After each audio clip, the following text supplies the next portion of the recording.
Hey everybody, I'm Stephan Kesting from GrappleArts.com, and I'm here at Open Mat Jiu-jitsu with my friends Elliott and Ostap, the two evil geniuses for the Jiu-jitsu program here.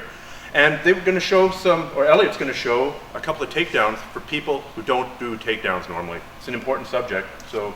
Sure, so a takedown that I really like when you're working with someone who's bigger. A lot of us jiu-jitsu people who don't necessarily train a lot of judo have a challenge on the feet, and then especially when you're working with someone bigger, it can seem really intimidating.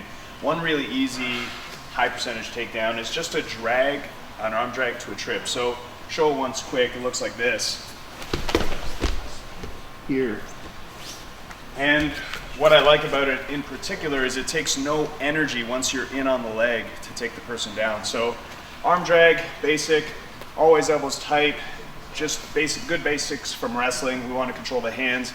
We pass, we come high up to the tricep or high on the tricep to the armpit. And this clears the way for us to get in on that leg, which I could shoot a double on. But from here, we're going to come in and basically land in a bit of a pigeon stretch. What this does is it allows me to use my hip to almost hyperextend Stephan's knee. I create a bit of a knee bar, and with my body coming down, we can land here. Now, one really important tip is I don't stay here, because at this point, if Stephan brings his foot over to this side, he's gonna for sure catch me in an omoplata. So as soon as we land here, we've got to continue our motion up, all the way up ear to ear, so we can start looking at passing the half guard. So you end up in a really strong guard position, position there, exactly, with the underhook as well. Exactly. And you know, with a bigger person, you want them on their back. You want it to feel heavy on top. So one more time, moving around, boom, here. And notice, I'll show it from the other side.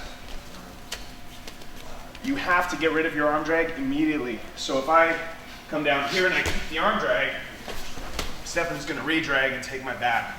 So as soon as I get the drag, I have to shoot it up as an underhook, and I have to bring my body weight up really nice and high. Now this works really well, gi and no gi, but a nice variation in the gi that we have is anytime I get, we're gonna do the same thing with a collar, so it's gonna be a cross collar grip, but we can do that anytime we get a traditional grip.